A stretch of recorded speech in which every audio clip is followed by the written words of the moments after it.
Hello. Wait. What? Wait. We have to save it? Oh, starting.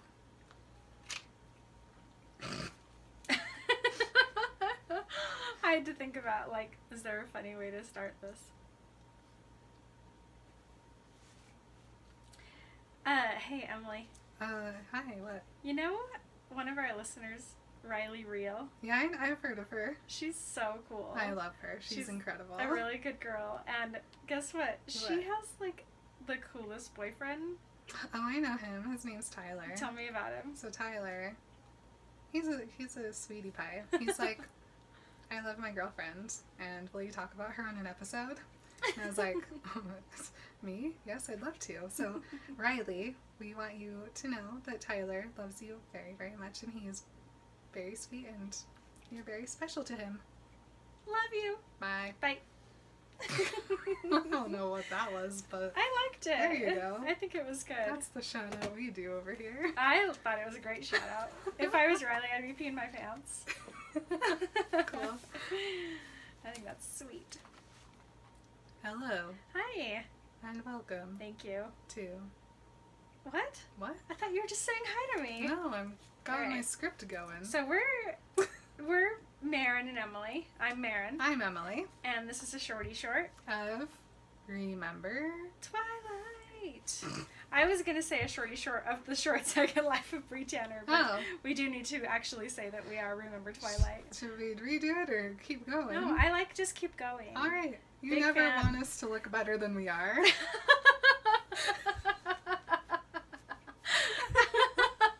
I'll tell you why. Okay. You're actually right. I was going to argue with you, and then I was like, no, she's completely right, and it's because I think that we're awesome the way we are. You just thrive on the authentic I messiness do. that is us. I feel like it is that's what people are here for. They came, they liked it, they stayed. And if we change it, we will not be as enjoyable. I don't know. Okay, listen to me, listeners. If this is the correct assumption, let me know. If it is an incorrect assumption and you're like, I really wish these guys would pull their lives together, also let me know. Just like some casual feedback, you know? Here's what I get in the feedback. Oh my gosh, I started listening to your podcast 3 weeks ago and I've binged every single episode and it makes me laugh so hard and it gets me through quarantine. Oh no. That's what the feedback that I get. And every time I'm very surprised. Me too. And very nervous. Same. And yet, it keeps happening. Alright, we'll keep just stumbling, There was the one girl who was like, they don't like Twilight. And I was like, did you listen to a word that I ever said? I was very confused. And I was like, I think they were listening to somebody else. Are we doing 1-star review corner right now? Because we got another one recently. Yes, let's hear it. I haven't read. Okay, I haven't seen. Incredibly insensitively, it's entitled Brain Dead. That's so mean. So mean. I know people who have been brain dead. You don't know my life, first of all. And then they were like, these people obviously don't remember why Twilight is so forgettable because everything is problematic and they just brush it aside and blah, blah, blah, blah, blah, blah, blah. And I was like, first of all, if you read every other single review on that page, it's like, they're funny, but they point out the problems, but they keep it lighthearted.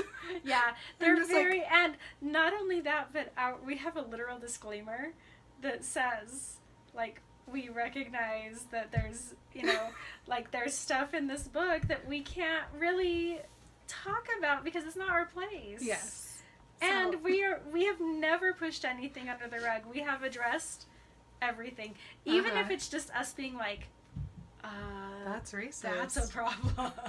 That's homophobic. We are not just, like, blind to the problematic areas of this book. Mm-hmm. We are, in fact, very aware of it, and we've had many discussions between the two of us where we're like, should we talk about this? Is this something that we need to bring up? And then we'll be like, yes, it is, but let's bring it up this way instead so that we're not just completely bagging on Twilight. Mm-hmm. Because it's actually possible to love things that are problematic, even when they're problematic. Here's the thing. perfect media doesn't exist. No. And so if you have something that you think is completely perfect, you probably have a bias towards it, and you probably have a privilege towards it, and you're not seeing the issues with it that maybe someone else might have. And so you have to step out of yourself and realize that other people might feel the way you feel about something else. I like and that. that's okay. Emily's really smart. Here's another point that I'll make is like it as far as like no media being perfect.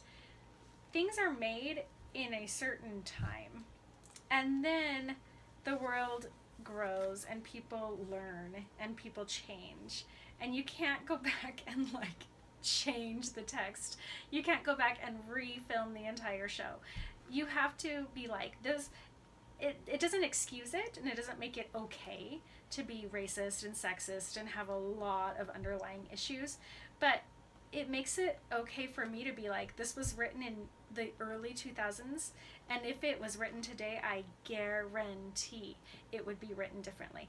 100%. And I cannot wait to read Midnight Sun and see the changes that have been made and the sensitivities that have been taken into account, because I know that there have been. I just know it. 100%. If I had written a book on a whim in 2005, and for some reason it got mass published and everyone fell in love with it, I'm sure even that next month I would be like, oh, I wish I wouldn't have done that. And to think that it's now been 15 years and Stephanie Meyer is still getting criticized for things that she wrote 15 years ago that probably no longer reflect her current views and opinions must be so hard. Guys, I used to be so much more stupid than I am now, and I'm very stupid now. But I used to say and do the dumbest shit. And like, I think about it now and I'm like, people who knew me then and don't know me now probably think that I still feel that way. And that makes me very sad, because I don't. Like, I used to think that it was like inappropriate to, I don't know, I don't even want to admit the things that I used to think, because it doesn't matter anymore and it's not who I am anymore. My mind has changed. I learned new things and I changed my mind and I grew as a human being, and that happens all the time. And so to go back and be like, oh my gosh, 15 years ago somebody said this thing and that must reflect how they feel today is not accurate, and it's not an appropriate way to think about people. Yeah, and also that people who enjoy this thing must agree with every single aspect of it and currently feel that way. Big problem. Also not true. Big problem. Yep. Anyway, I know all of you listening already know this. It's the people who don't listen that have these opinions. So and we don't. Thank you for we don't being care about here, them. and thank you for the rant. So love you. Let's talk about Bree Tanner. We're covering pages 100 through 111 today. This is what day? This is Sunday? It's kind of like, Tuesday? it's just the weekend-ish. Okay. It's Friday, Saturday, Sunday. Okay. In these, like, next few pages. Perfect. It goes kind of fast because all they're doing is training for the fight. Yeah, they are. Okay, so last week, Riley came back and was like, everybody, you gotta whip into shape because we have a deadline and an enemy now. And everyone's like, okay. Yeah, so suddenly he's like, crap, all of the cult training that I was going to do for like the next couple months, I have to do in the next couple days. Yes. So he's like, we're a group, but you're this group and you're this group, but we have a common enemy. And he's doing the like classic conditioning to create a war. Yeah. It's gross. Yeah, so he's like, let me tell you about this enemy that we have. It's a big coven. Well, it's a coven, and they have been around for hundreds of years. Cool. They're all very skilled and very competent, and they're gonna see us as disorganized babies. He does this thing where he's like, they Mm-hmm. they are coming to take our land. Mm-hmm. Have we heard this before? It does This spark feels a familiar. memory. Ugh. And so we're not going to just sit around and wait for them to come to us. We're going to ambush them in 4 days. And everyone's like, 4 days is rather soon, Riley. I don't know about this. But he's like, listen, it's gonna be okay because, check this out, this coven only has 7 people. And they're like, haha, that's basically 7? like, we each, like, 3 on 1? No problem, Riley, why are you freaking out? And he's like, well, listen, there's only 7, but they're still dangerous because they're old and much wiser than all of you are. But I'm gonna tell you how to prepare so that we can take them out. He then tells them that there are vampires in the world who have special powers, just like our Fred here. And Fred is like, do not bring me into this. Everyone turns to look at Fred and then they're like, he shoots out his power at almost full blast. yeah. And they're all just like, ugh, like leaning away. And Riley's like, ugh. Yeah, so they have powers such as some people in our coven. Yeah, man, don't talk about Fred. Don't make everyone look at him. Don't bring him in there. Gifts are rare, but there are a wide range of different types of gifts that you can have, and some of them are more powerful than others. And so then Christy is like, well, does this other coven have powers? And Riley is like, thank you for following my train of thought. Because Raoul was like, I think I have a power. No, you no, don't. he doesn't. So Riley's like, they do. They have a mind reader. That's our Eddie C. What up? I know you. Hey, man. And so this is why we've kept you all in the dark and why you've never met your creator. It's to protect you. Okay. And Bree's like, I don't think so. But everyone else is like, yeah, that makes sense. That makes sense. Riley tells them all that once they take down this coven, then the entire city will be theirs and all other covens will fear them and they'll be able to feed every night and the city will be ours. Okay, so the next step is he's like gonna make them a bunch of promises that he can't keep. Yeah. He's just this is all lies to get them to be in his cult. Mm-hmm. To fight for him. Everyone is stoked about this, but Bree and Fred are just like, are you hearing this? Seems like a lie. And Bree is still checking the door. Uh-huh. Where's Diego? Where's Diego? Also, you can't tell all these baby idiots that they get the run of the city and they can hunt every night because guess what? They're not just gonna do what you say anymore. You're getting them excited and they're not gonna lay low Right. like my one vampire fact I know tells me to do. Riley goes on and tells them that they are going to start learning fighting techniques right now, inside here. When it gets dark, we'll go outside and practice. And anyone who doesn't follow orders is going to get tortured by Victoria. She's going to take your nail off and burn it. And then she's going to take your eyelid off and burn it. And then she's going to take your pinky toe off and burn it. And it's not going to be fun. Yep, so his next step, I'm just listing the steps, is to threaten them with death for non-compliance. Mhm. This is a fun cult, Riley. Good job. Yeah, I mean, it's effective for sure. He then tells Raoul and Christy to split everyone into teams, and he kind of goes around the room and pushes everyone into the center. And then he gets over to Fred and Bree. And he tells Bree that he has a message for her from Diego, and that Diego says to tell Bree it was a ninja thing. And he's like, Yeah, does that make any I sense don't know, to you? but like, do you want to go upstairs and talk?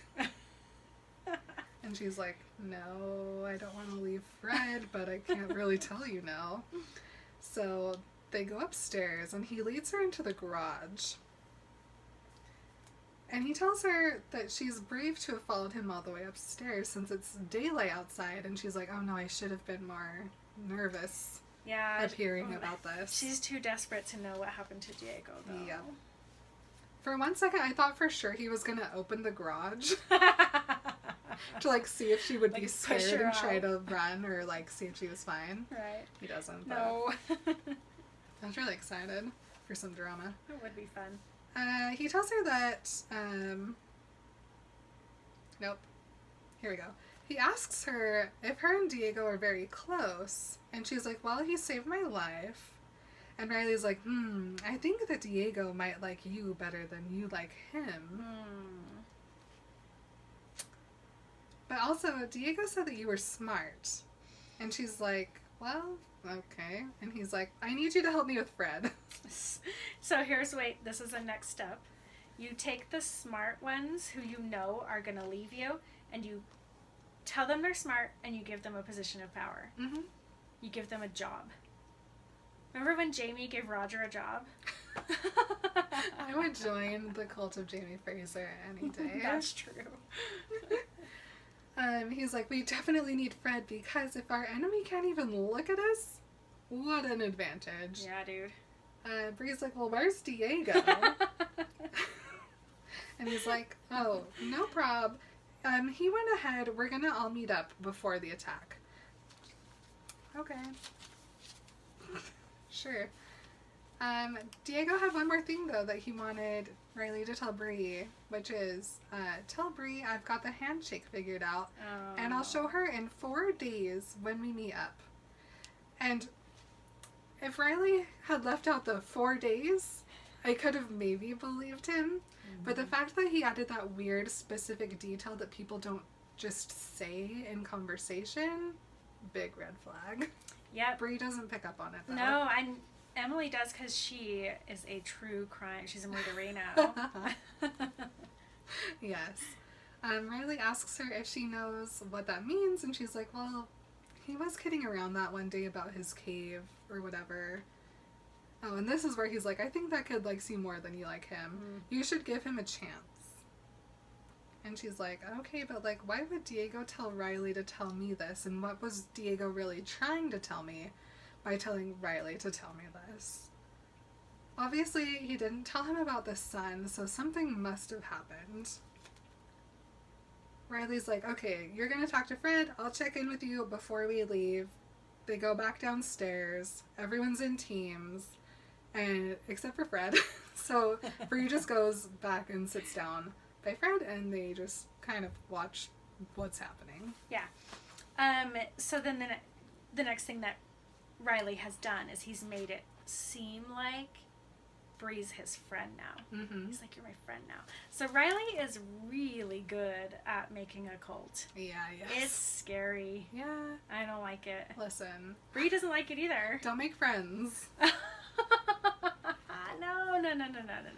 Don't make friends with people who are doing all these things I just listed. Right. So just be careful. Like I said, don't make friends. Be really careful. If you think you might be in a cult, you can email me and tell me your situation, and I'll tell you if you're in a cult or not. You're in a cult, email Emily. Yes, thank you. Okay. Super quick uppy here, but we don't have very much of Bree left to go over, so no, we might start adding our Bree. Bree episodes in with our Eclipse episodes, depending on how much we have to talk about Edward. So stay tuned for that. It always depends. And we will see you guys next week with more episodes. Yep. I don't remember what I called them last week, but there you go. I liked Epichabba. Thank you. Okay. Bye. Bye.